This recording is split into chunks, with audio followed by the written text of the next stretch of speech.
Hey guys, we're continuing with the mental health awareness series, and I'm going to be joined today by a friend who is a yoga instructor, meditation teacher, and an instructor on Wanderlust TV.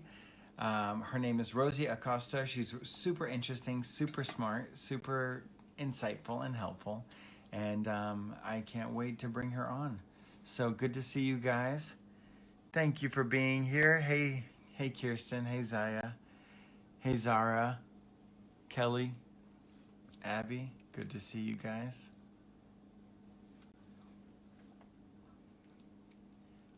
Good to see you.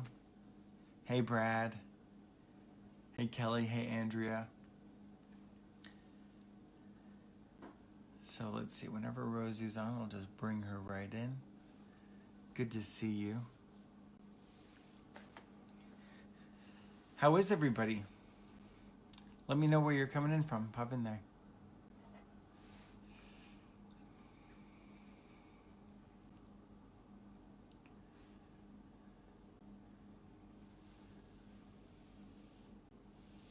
Here we go. Here she is. She'll be here in just a second. Bring it.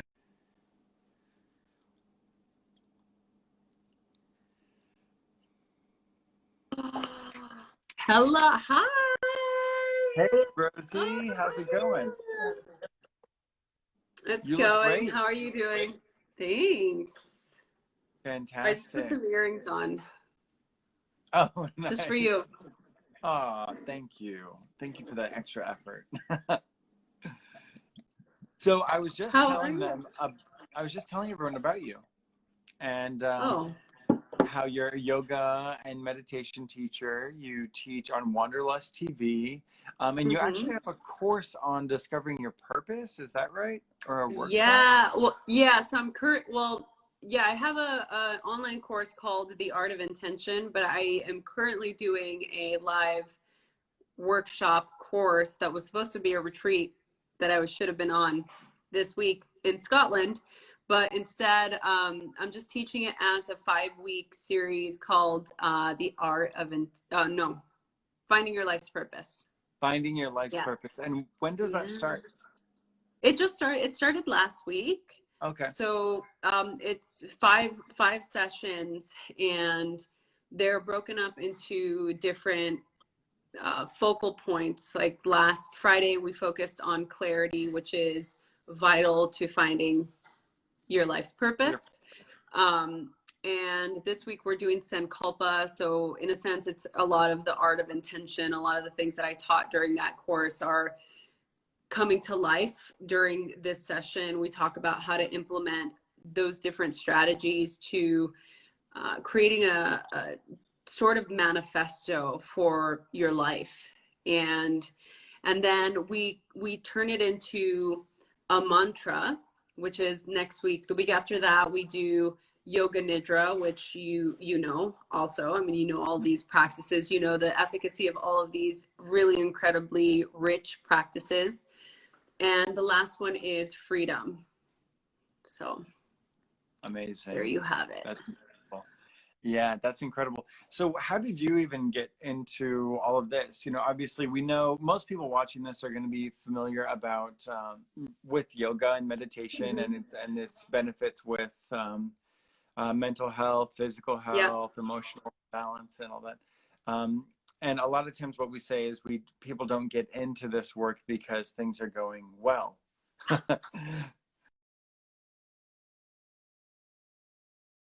People get into it for all different kinds of reasons. Yeah. It's like we don't search for healing modalities when we're in a good place. Right. So what was your impetus? Like, how did you get started in all this work? You're super prolific. You're super successful. You've done a ton of great stuff. You also have a podcast called Radically Loved, right? Yes. So how does someone become as successful and prolific as you? Oh, wow. Thank you for that. It's interesting when you're in that space, you don't necessarily see it like that, but thank you. I will take it. Sit with that for a little bit. It definitely was a work in progress, and I'll go back to what you asked about how I got into all of these different types of practices, because we definitely don't, I definitely didn't start from a good place. And I know that a lot of people, a lot of yogis, a lot of teachers, a lot of healers out there can probably relate to that. Like I said, I think there's some resonating experience that leads us into the healing arts, so to speak. Mm-hmm.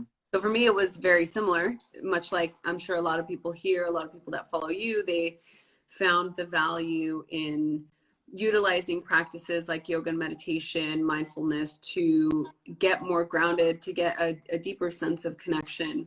I grew up in a really chaotic environment in LA in the early 90s during the LA riots, and it was a very chaotic upbringing. There was a lot of violence, there was a lot of gang violence, there was a lot of chaos, and a lot of what I saw and experienced during that time really shaped my view of the world and my lack of connection. I would say my connection to myself, but it was the lack of connection that was what happened. And so by the time I was a teenager, I was suffering from debilitating panic attacks. I had insomnia. I was on medication for anxiety, and I was having all kinds of just health problems. And, we know this now as practitioners, right? That our issues are in our tissues. And a lot of what had happened was basically just it was manifesting in my physical body. At the time, I was also getting in trouble with the law, and I was just a product of my environment, because that's just what you were around during that time. If you grew up during that time in LA in a not the best socioeconomic standpoint, you grow up being exposed to just a lot of different things. There's a lot of parents that are working, a lot of disenfranchised youth that is going around wreaking havoc on things, and I was one of them. And I basically came to a place in my life where I had to make a choice to either keep going down that path or find a different way. And so I took a chance. I went against the grain, and I took the opposite direction. I found yoga and meditation as kind of a fluke. My mom ended up coming home with some, you'll be familiar with this, some Paramahansa Yogananda pamphlets, those little pamphlets that the powerful how to manifest your life, or how to attract love or affirmations. And I, of course, being a teenager, you always get fascinated by anything like that. For me anyway, it was really exciting to see a book that said you can basically have magical powers. Right. I loved Yogananda when I was a teenager too. I mean, I still love Yogananda, but that was when I discovered him also as a teenager. Isn't that interesting? I feel like a lot of yogi friends have that in common. They find, I don't know what it's about, that well, you're changing so much, your body's changing, your power is being activated, and you're like, okay, there's more. You can tell. You can innately tell that there's more to it. There's more to life. And if we're lucky, we access that through something like the Self-Realization Fellowship and meditation.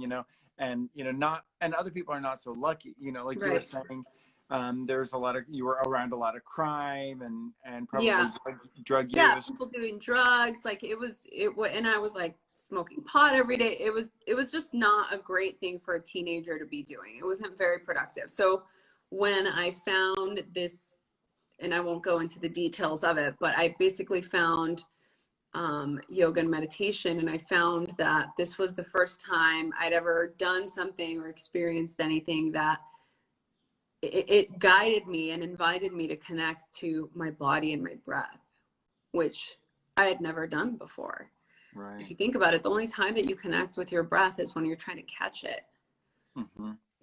So it was interesting to grow up in basically fight or flight for the first 15 years of my life, to then being introduced with this idea of connecting with your breath and your body as a way to create respite or peace within your body. So it was sort of like a mind-blowing experience. And that was all it took. I mean, it was a long time. I didn't take my first yoga teacher training until I was in my early 20s. I was practicing yoga at the what used to be Center for Yoga on Larchmont, which is now Yoga Works. Right.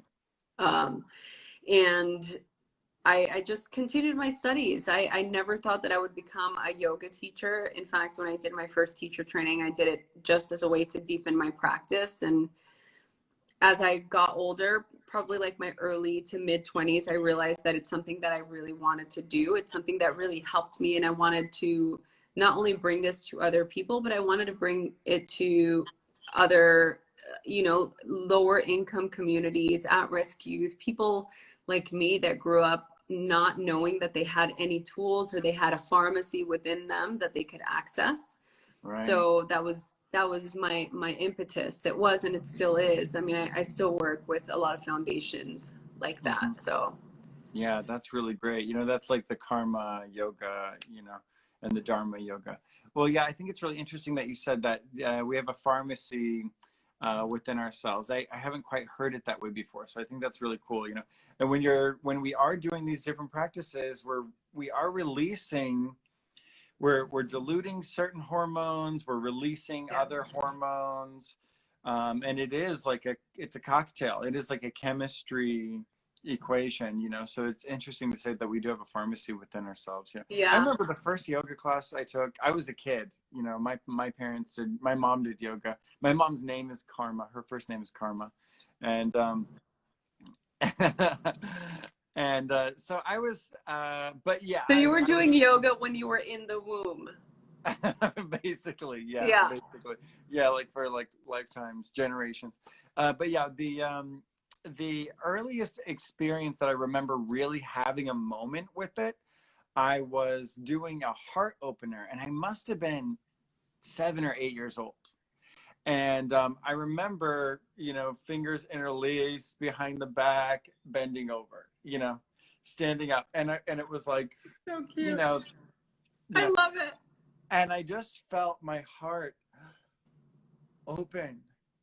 And I was like, wow, whoa. And I remember my little mind just completely blowing and just being like, wow, I like yoga. That is adorable. Yeah, and I just want to shout out everyone who's joining us. Hi, guys. Hi, Hey, Hazy. Yeah, good to see you guys. My therapist is here, by the way, so I have to be on my best behavior. Yeah, you better be. Hi, therapist. Hi, Noko. Hi, everyone. Hi, friends. Yeah, well, I definitely recall having that beautiful experience younger, but then, of course, I went through the challenging teens. A lot of the friends that I have from high school and stuff, they tell me things like, you were always like giving away incense and teaching us how to use sage, and and you were, and so people do remember stuff like that, but I remember what I was going through, so it was really hard. What were some of the most challenging things that you went through that helped shape who you are now? I mean, this incredible meditation teacher, you're a prolific teacher as well. And so I'm curious, like what kind of struggles were going through your person during that time that helped shape who you are now?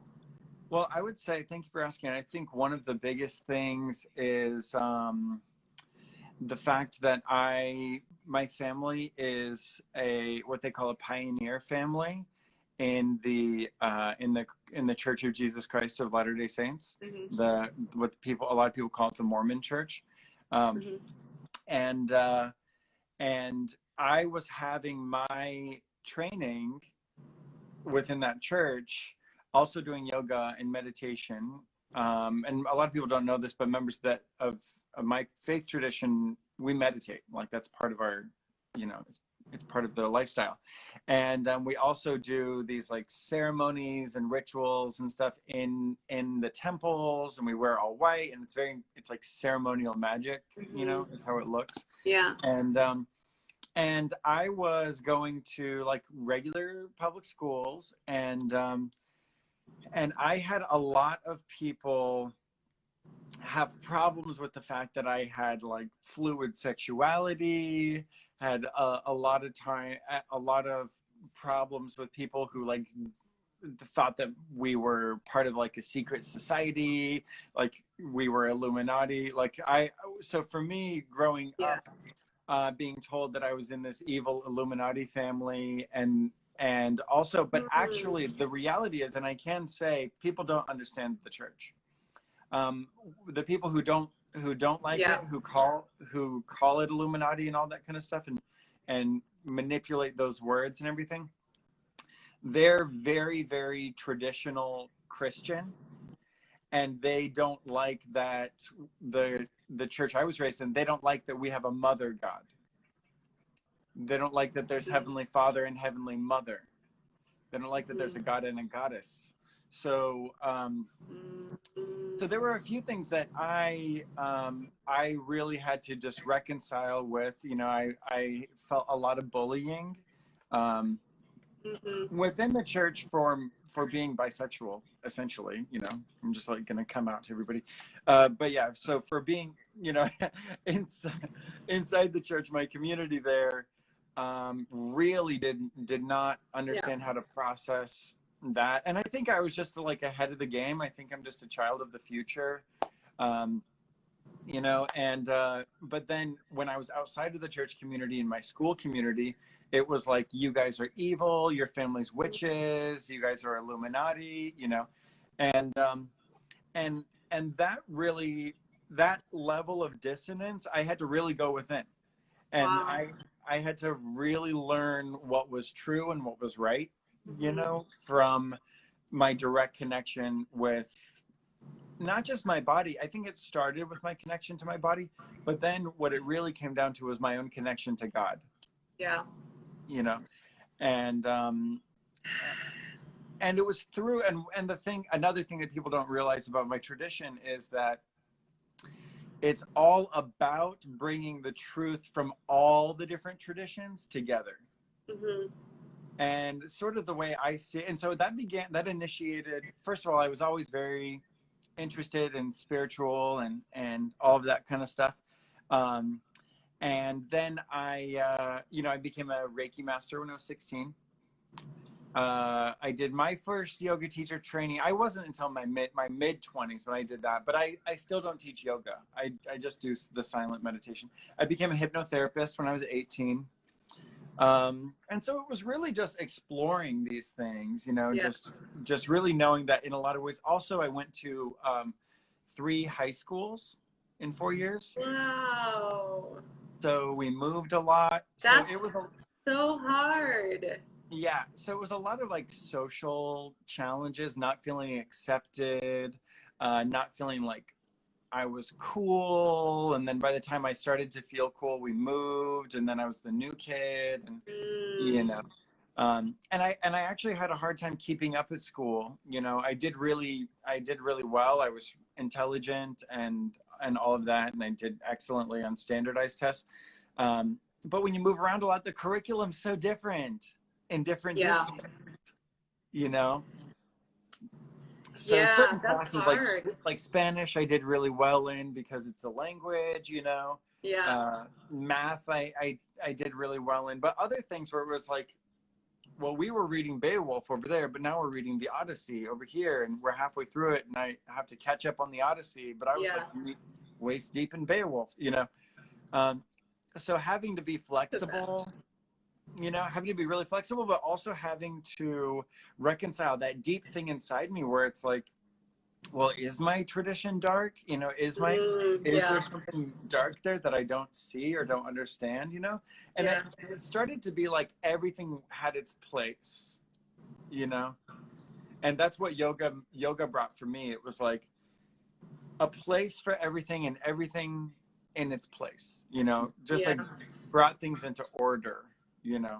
Yeah. Oh, it's such a great, and it's so interesting that when we're that age, we're so desperate to put things in boxes. So true. Yeah. Hmm. I think, you know, you mentioned the Self-Realization Fellowship in Paramahansa Yogananda. That resonated so much for me as a teenager. I think because, first of all, a lot of people don't know this. Every president of that church, of that organization, since Yogananda passed, has been a member of the Mormon Church. I didn't know that. Yeah, every single president. Wow. Hi, Amber. I love that. Good to see you guys. Um, Yes. okay, so, Yes, but we yeah, are going to have Ben on the podcast, you guys, just so you know. yeah, one of these days. Yeah, we're gonna make it happen. But what I loved about Yogananda was his work with the Hindu tradition and Christianity. Christianity. Yeah. Hmm. Hmm. Agreed. Were you raised in any particular faith tradition? Yeah, I was raised Catholic. Hmm. So I always say that I'm a recovering Catholic, but I'm still very much steeped in that tradition. I'm such a ritualist, Hmm. and I just love ritual, and it's I have a lot of dear close friends of mine that are also LDS members, so I'm very familiar with the similarities in ritual, and Right. I think that all religions are beautiful, and I really do feel that I love learning about different types of traditions, different religions. But yeah, I definitely grew up as pretty strict, not too strict, but my mom's side of the family was definitely very Catholic, and my grandmother was she comes from a long line of healers, midwives, shamans. Like that Hmm. was part of her um, lineage. You know, they are very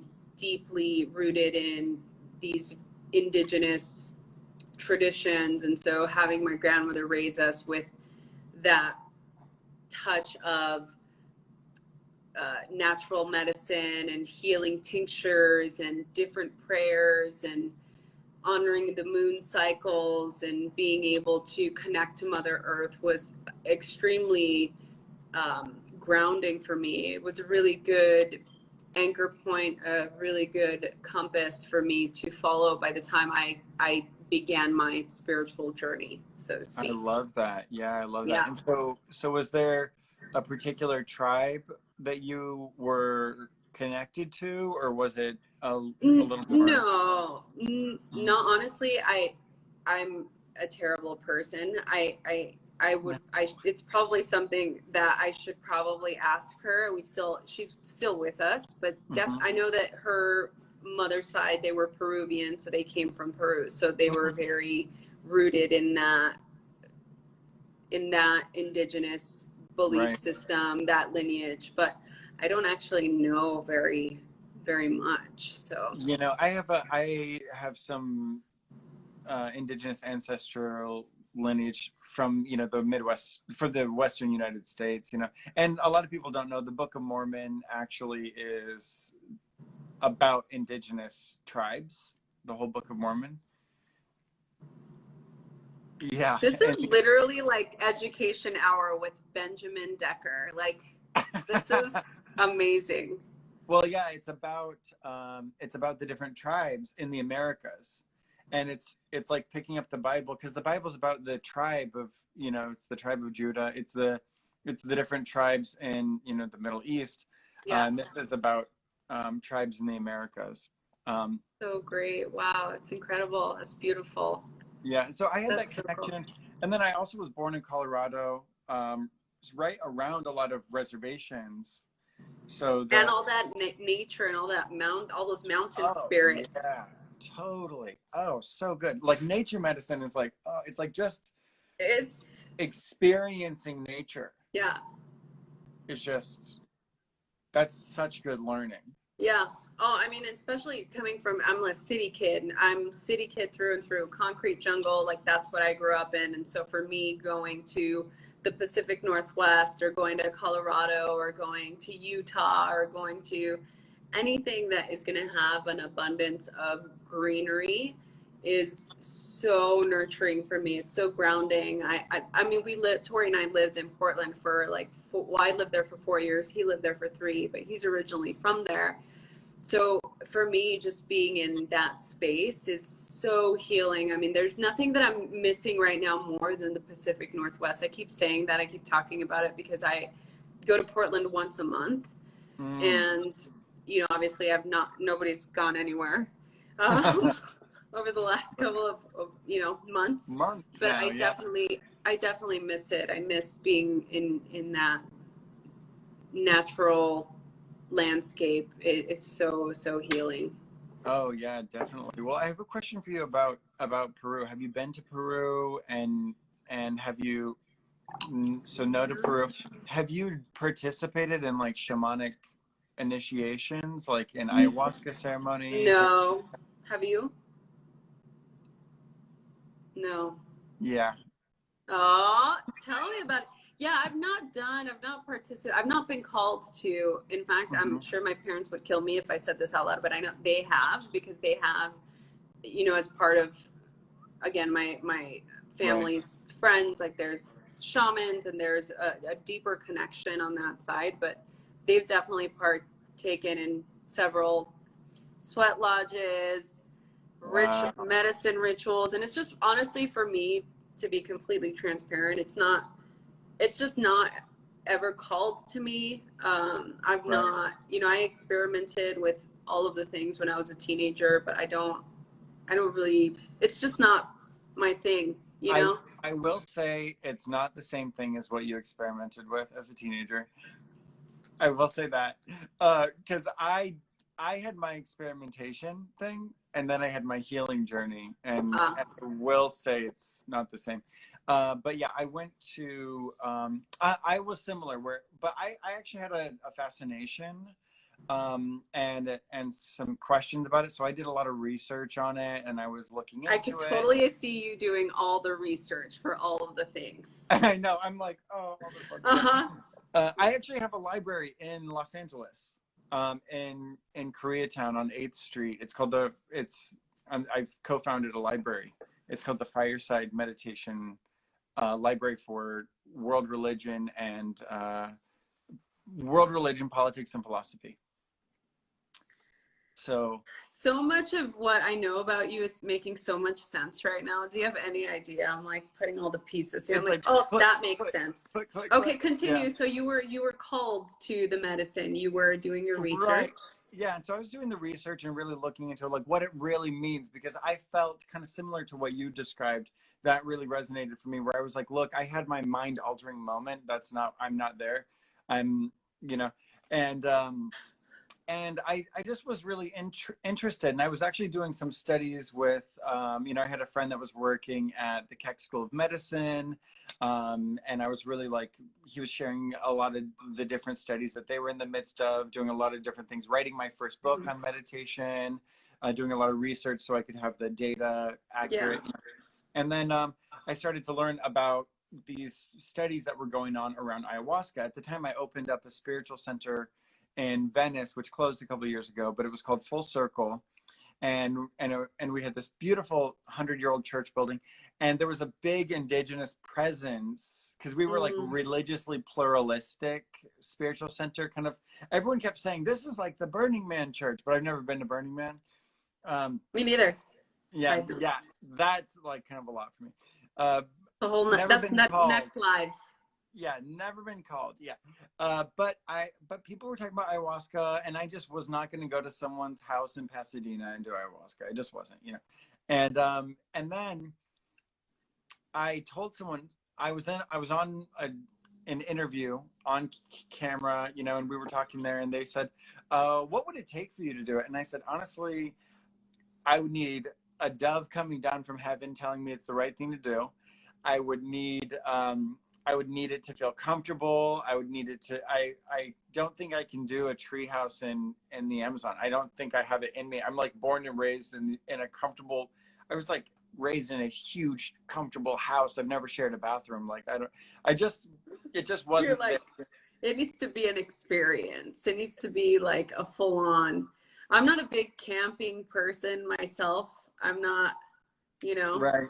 Right. So for me, I love I love camping, but I guess what somebody like my boyfriend who grew up in like, you know, rural Oregon, camping to him is different from what I think camping to me is like glamping or getting a hotel in the, you know, at Yeah. Yosemite, like that's Yeah. camping. Like renting a cabin somewhere.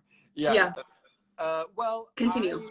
I was contacted after that interview by someone who had just opened a resort in Costa Rica. And it was the first medically licensed resort in the world to offer ayahuasca. And so they were doing some kind of partnership with Stanford University. It was a high-end resort, and there's like a medical intake. There's an entire medical process. There's a counseling integration program with it. So you're in workshops and classes during the day, and then at night you're in ceremony. And I was like, oh, that sounds really interesting. Cool. Yeah, no, I don't have $8,000. No, thank you. Yeah, sounds cool. And I was like, sounds cool, sounds cool, sounds cool. And then a year later, they paid me and hired me to come teach there. Wow. And that's when I was like, okay. Okay. Yeah. Okay. And so I've actually done, I've been in about 30 or 40 medicine ceremonies over the last few years. Wow. So you're really experienced. Yeah, I could definitely answer questions about it, for sure. For sure. And I will say it is not the same thing as a drug, but I also will say that the world is still adjusting to the ability to like take the ancient things and make them modern without diluting them, without losing their efficacy. Yeah. You know, there's a tendency to want to extract. You know, we have that like mentality in the modern world where it's like, oh, what's the effective part? We'll take out that and just that. Yeah. And it's like, no, the whole thing, it's a relationship. It's a process too, from what I hear. I mean, I have so many friends that have partaken in ceremonies that have done plant medicine, and they really have had some pretty incredible, life-changing, transformative experiences. I have a couple of students that have gone through several different rehabs, and after doing plant medicine, that was something completely different, and it helped their healing journey. But again, I will say I have zero experience, so I have no idea. Everybody's different. I was really asking because you're Peruvian and you were talking about the shamanic traditions, and that's where it's from, you know. But yeah, everybody's different, and I can't even say that everyone should try it. You know, I don't even say that. It is, like you said, it's really for people who are really called to it. And if you are called to it, I think Rhythmia in Costa Rica it's the only medically licensed place in the entire world. So I think that's the bridge that works for me as a counselor and as a teacher, you know? Yeah. And I would say that, you know, if everybody has your level of curiosity and your level of inquiry to go do the homework, like you said, I think that's really great to have that type of initiative to research something that, you know, you want to learn more about. So yeah, I mean, I'm you know, until now it's not called to me, but I'm always open to just seeing whatever comes in. You know, I'm really I put so many different things in my body that by the time I turned 20, I didn't want to put anything that was going to alter my ability to connect with myself. And I found that connection was extremely potent when I wasn't on anything, that I just never have had a desire to desensitize that, you know. And I know that some of these plant medicines are really, it's a medicine, it's a journey, and it's the alchemy of what it does is so much more beyond what we understand, you know. And so for me, like it's absolutely a different category than, you know, doing something recreational that, you know. So I just want to make that clear. Not recreational. Not everybody needs the same medicine. You know, I will say that everyone has different needs, you know. Um, I I I'm I I'm really interested in acupuncture and I love cupping. acupuncture. You know, so I'm definitely like, I'm like a researcher, like you were kind of hinting at. You know, I'm all 100%. about it. I could totally see that's Yeah, so you. Like yeah, you are that person. yeah. And what I really see now, I'm less about like, oh, everyone should do ayahuasca. I get it. It detoxed my body is really what it was. It cleanses. It's like a real detox. The only reason I have done so many is because I done such small doses every time, and I was hosting these retreats. And I was working with shaman over a longer period of time around trauma and stuff. Um, Yeah. but I Wow. will say now my biggest interest is actually in like this mental health conversation as it relates to the collective and as it relates into the political discourse, actually. So I'm Yeah. not really like gonna go become a shaman. I'm like gonna go become the president, you know. So I'm going definitely in the political direction. Ben for president, 100%. Let me know if you need a campaign manager. Well, I will. So let's just stay in touch on that. Let's see what friends are saying. Yeah. Yeah, you know what? A lot of people who experience ayahuasca, just for the record, don't even get into an altered state of consciousness. That's a very famous thing. It's so unusual, so a lot of people talk about that. You know, but also in breath work, you know, and just breath work and really releasing your own DMT reserves, that can be very psychedelic too, you know. Yeah, I've definitely had moments where I've talked about this during like yoga teacher trainings because this always comes up, and I have had some pretty out of body ecstatic experiences just doing Kundalini type breath work where I was on a different, I was seeing different things. I was experiencing something so out of body that when I came out of it, I just was in shock and awe at the same time. My body had gone through just this upheaval of release, and I just felt so much more connected to everything. The colors were brighter. It just felt like I could feel everything growing and breathing. It was wild. It was wild. I'm like, did this coconut water have something? I'm like, did that booch you guys gave me? I don't drink, so I'm like drinking kombucha, you know, but yeah. I'm like, did something have something in it? Totally. Yeah, I'm that way too. I don't drink, I don't smoke, I don't do anything. I'm totally ditto. Sober. I'm not really a 12-step person, but I am like sober, you know. Nice. I should have mine too. I love kombucha. I've been like, Mom, you should be drinking kombucha. You know, I'm with my parents now, so I'm like making sure they're taking their vitamins and stuff, you know. Oh my God, that's so sweet. Yeah, I'm like, I have to pace myself because I'm obsessed. And actually I don't have, I like this brand, Dr. Brew. I've been drinking Wild Tonic. Have you had that brand? So good. Oh yeah, really good. I'm obsessed. You know, I love that there's so many different kinds of kombucha coming out. I think it's making, you know, more and more people are producing it. It's making it's like stabilizing the cost, and more people are able to access it, you know. Yeah. So. Agreed. I mean, I tried making my own once and I couldn't do it. Oh no, I like thought about it, researched it. I'm like watching the videos and I'm like, no. Respect.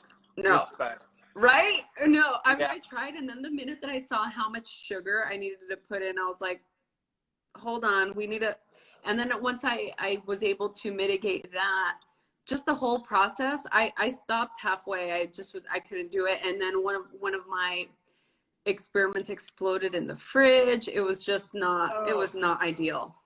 Yeah, we all have different gifts, you know. And making kombucha is not one.